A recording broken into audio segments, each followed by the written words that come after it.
Қайырлы күн, достар. Менің есімім Сальвия. Мен Травориум компаниясының амбассадоры боламын. Мен бүгін сіздерге мына жүйелік бизнес пен традиционды бизнес дейміз ғой, сол екеуінің айырмашылығы неде, сонымен бөліскім келеді. Көпшілігіңіз мына жүйелі бизнесті қабылдамайсыз. Көпшілік қабылдамайды. Өз басым да сондай жанның бірі болатынмын. Себебі мен жеке кәсіпкермін, сондықтан жеке кәсіпкерлікті жақсы меңгердім деп ойлаймын. Бірақ мына жүйелі бизнесті бір мүлдем бір миға қонарсыз, бір маған лайықты емес сондай зат ретінде көретінмін. Ал шынындап келсек, өзім зерттей келе, осыдан 5 жыл бұрын осы жүйелік бизнеспен таныс болдым. Таныс болғанда да көпшілік сияқты денсаулығым сыр бере бастап, сол осындай жүйелік компанияның бірінің өнімін алып, сол өнімі денсаулығыма өте жақсы шипа беріп, сол кезден бастап мен жүйелік бизнесті зерттей бастадым. Жүйелік бизнесті зерттеген сайын өзім бұл салаға ғашық бола бастадым. Білесіздер ме неге? Себебі традициондық бизнес пен жүйелік бизнестің ешқандай айырмашылығы жоқ екен. Бірақ егер де осы жүйелік бизнесті біз жақсы меңгеретін болсаңыз, кез келген жүргізіп жатқан бизнесіңізға оның берері көп екен, себебі өте көп білім алады екенсіз, өте жан-жақты дамиды екенсіз, және де сізге кез келген бизнесті бастау үшін жүйелік салада өте ақша аз қажет етеді екен. Себебі біз кәсіпкерлер бір кәсібімізді ашу үшін миллиондаған қаражат оны талап етеді. Біз солай жұмыс жасап үйренгенбіз. Біреуде ол ақша бар, біреуде жоқ, жоқ адам оны кредитқа алады. Содан кейін мысалы,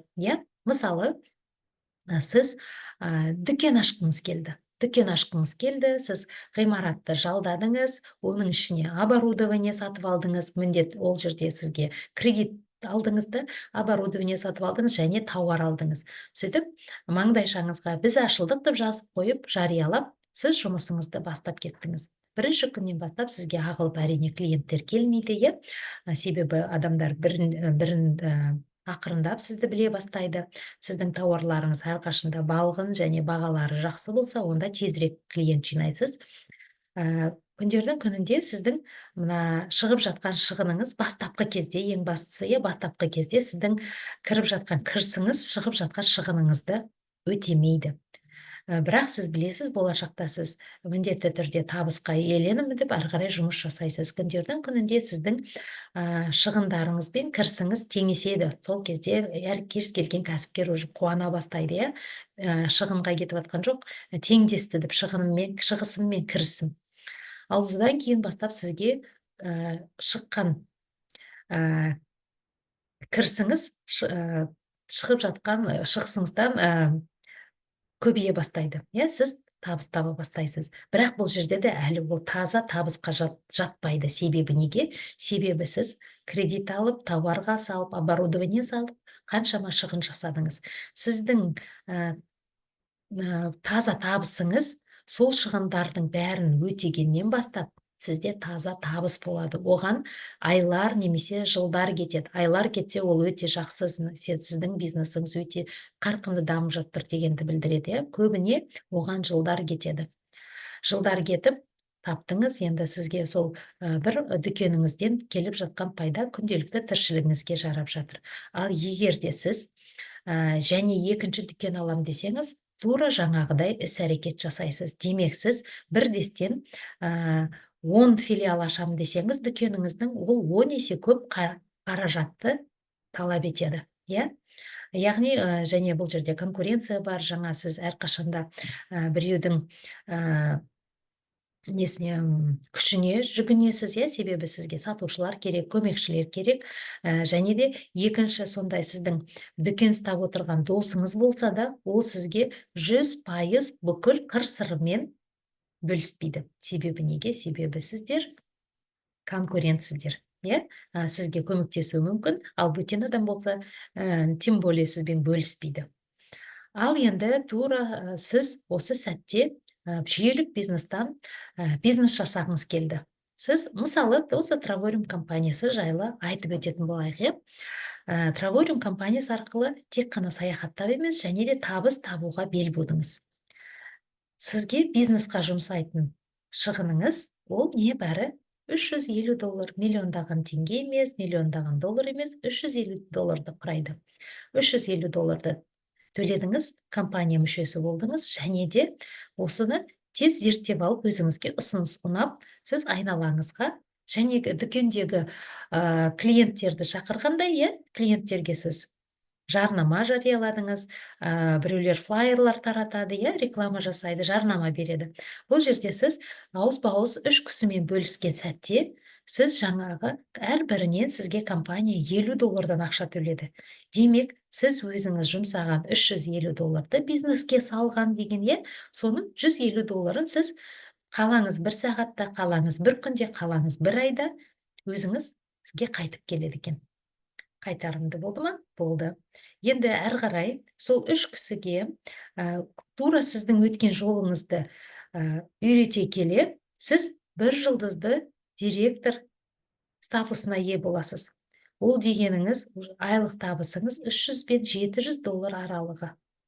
Демек, сіз 1-ші айдан бастап өзіңіздің шығарған шығыныңызды өтеп, шығыныңызды түгелдей өтесеңіз, демек таза табысқа иелендіңіз деген. Сондықтан 1-ші айдан, 1-ші жұмадан, 1-ші күннен бастап сіз таза табысқа қол жеткізе аласыз. Себебі бизнесқа жұмсаған ақшаңыз небәрі $350. Және де бір ерекшелігі, сізді шақырған жаңағы кісі бұл бизнестің сізбен бүкіл қыр-сырымен ештемесін қимай қалмай сізбен бөлісіп, үйретіп, сізді өзінен де табысты, өзінен де мықты лидер болуына бар күшін салады. Ал традициондық бизнеста бізде ондай өкінішке орай жоқ.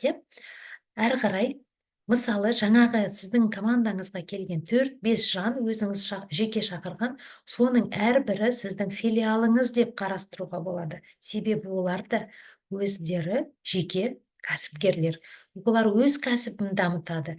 Бірақ солардың әрбірінің соңынан ерген жаннан сізге компания және де бонус дейді. Бонус прямых продаж немесе матчинг бонус сізге компания ұсынып жатады. Демек, сіз бірдестен бір айдың немесе бір жұманың ішінде 4-5 филиал ашып, жұмыс жасайды екенсіз. Әрине, 4-5 партнеріңізбен жұмыс жасасаңыз, сіздің табысыңыз 4 есе, 5 есе тез өсуде. Сондықтан біздің жүйелік бизнес пен традициондық бизнестің ешқандай айырмашылығы жоқ екен. Бірақ алып салыстыратын керемет ерекшелік мүмкіншіліктер бар екен. Ол сізбен, яғни әрқашанда бөліседі бүкіл алған біліммен, және сіз табысқа бұл жерде өте тез қол жеткізуге болады. Және де, мысалы, сіз дүкеніңізді қалтаңызға салып жүре алмайсыз. Ол жерде сіздің бір жерге байланысты. Басқа жерге көшетін сәтте ол дүкеніңізді мүлдем жауып, жаңа жерден қайтадан жаңадан бастайсыз. Ал жүйелік бизнестің кереметі сонда екен. Қайда жүрсеңіз де бизнес өзіңізбен бірге. Себебі бизнес өзіңіздің тек телефоныңызда. Саяхатта жүресіз ба, басқа қалада жүресіз ба, қыдырып жүресіз ба, немесе басқа елге көшіп кетіп жатасыз ба, сіздің бизнесіңіз өзгеріссіз тек қана даму үстінде. Сондықтан жүйелі бизнесті шынымен өте керемет бизнес деп қабылдап, осының қыр-сырын үйренсеңіз, өте тез үлкен байлыққа қол жетуге мүмкіншілік бар екен. Және де бұл саяхаттық компания болғандықтан тек қана саяхаттап жүріп табыс табуға болады. Және де мықты бизнес жасап жүріп отырып, сіз бүкіл әлемді аралауға мүмкіншілік аласыз. Сондықтан мен сіздерді осы Травориум компаниясын дұрыстап зерттеп, өзіңізге құрал ретінде үлкен табысқа жету жолында, бүкіл әлемді көру жолында құрал ретінде пайдалануға ұсыныс жасаймын. Ал мен осымен бүгінгі біздің кездесу тамамдалды. Келесі эфирларда кездескенше сау саламатта болыңыздар.